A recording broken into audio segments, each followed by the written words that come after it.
be talking about using the front leg kick in sparring.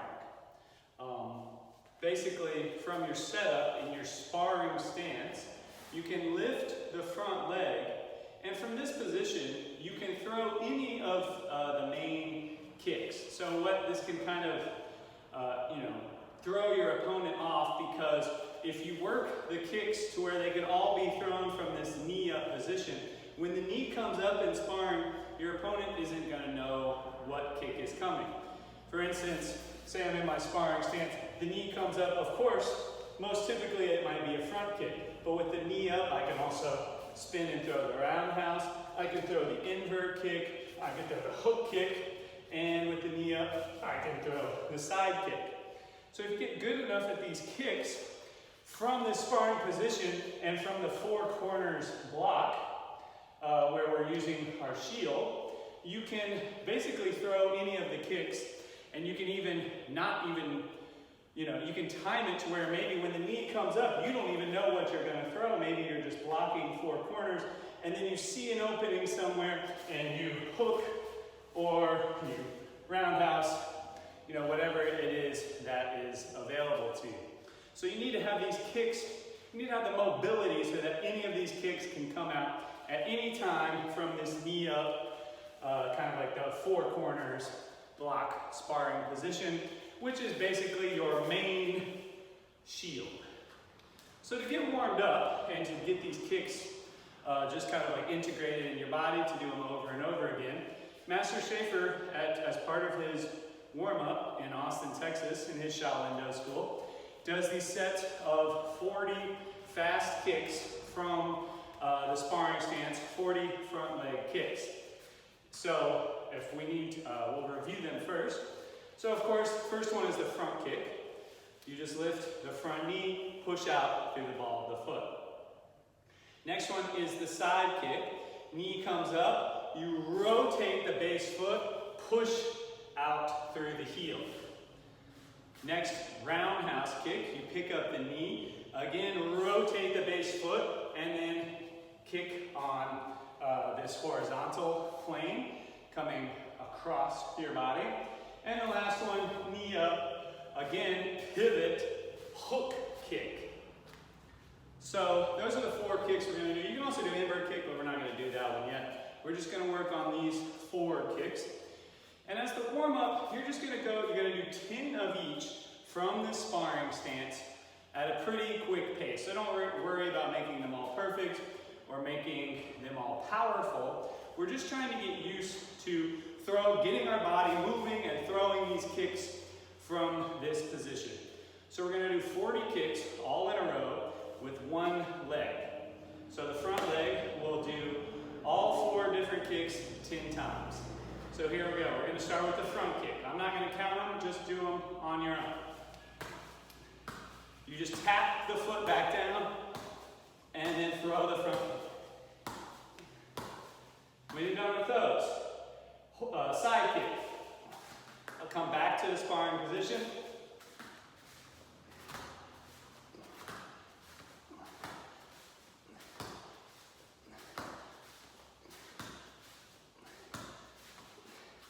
Next, roundhouse kick, same pivot.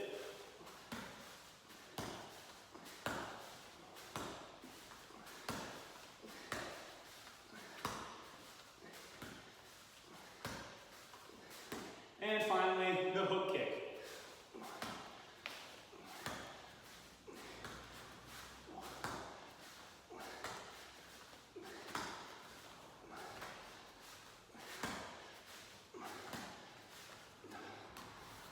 All right, so that's 40 kicks.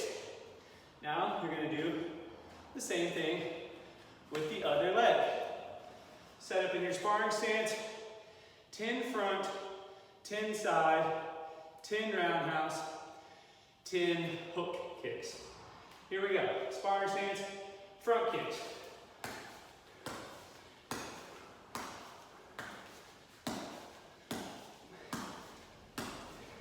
Side kicks.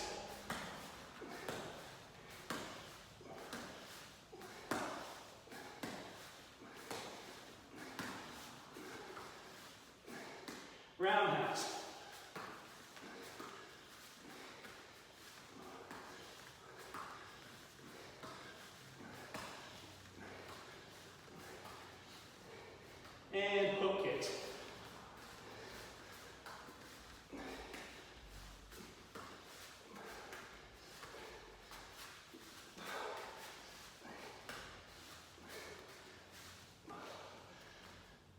shake that out. So that can just be used as a warm-up. The more you do those kicks, the more easily they'll be able to come out when you're sparring.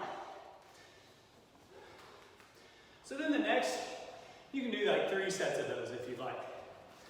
The next thing to think about is now changing the kick from the leg up position.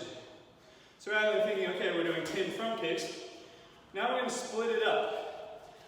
So from your sparring stance, you pull back over the back leg. We're going to lift, do our 4 corners block.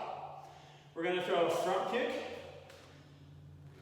side kick, keep the leg in the air, roundhouse, and hook.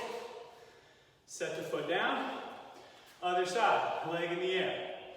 Front, side, round, hook kick. Back to the other side, leg in the air. Front, side, round, hook. Come back, pull onto the back leg. Front, side, round, and hook. Back the other side. That was 2 sets. We're going for 5 sets. Set 3, front, side, round, hook. Front, side, round, hook. That was 3.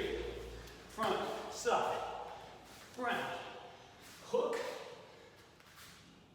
Front, side, round, hook. That was 4. Last set, front, side, round, hook. Front, side, round, hook, round, and hook. Try to leave your leg in there the whole time. So you can do as many of those as you want. You can even then start thinking, okay, leg in the air, and just mix it up. Hook, front, side, hook, roundhouse, front, side, hook, roundhouse. Mix it up, do any variation you want. You'll be loosening up your hips. We're really just going for speed and snap, and then we'll add power as our body gets more and more used to these kicks. We're just trying to set up the channels, making sure everything is in alignment so that you can throw the kick. Once you have the movement down, the better the movement is, the more power you'll be able to add. One final thing to be thinking about in terms of sparring. When you're in your sparring stance, when you pull onto your back leg, it's obvious that you're about to lift the front leg. You pull back, people see this coming. Okay, here comes a kick. Another way to do it is to scoot the back leg up underneath you to where this is your base leg. So this is more hidden from the opponent. So that you're still in a sparring stance, front leg stays still, back leg just scoots up underneath. Front kick can go out without any obvious movement. So from my 50-50 sparring stance, I just scoot the leg directly underneath me, and now the front leg is ready to kick from where it is without me sliding back over the back leg. The back leg just comes underneath me, and I'm ready to throw the strike. So when you're working on these, you can just practice pulling the leg underneath you, lift, throw the kicks, and then come back to your sparring stance. Tuck the leg underneath you, lift for the kicks.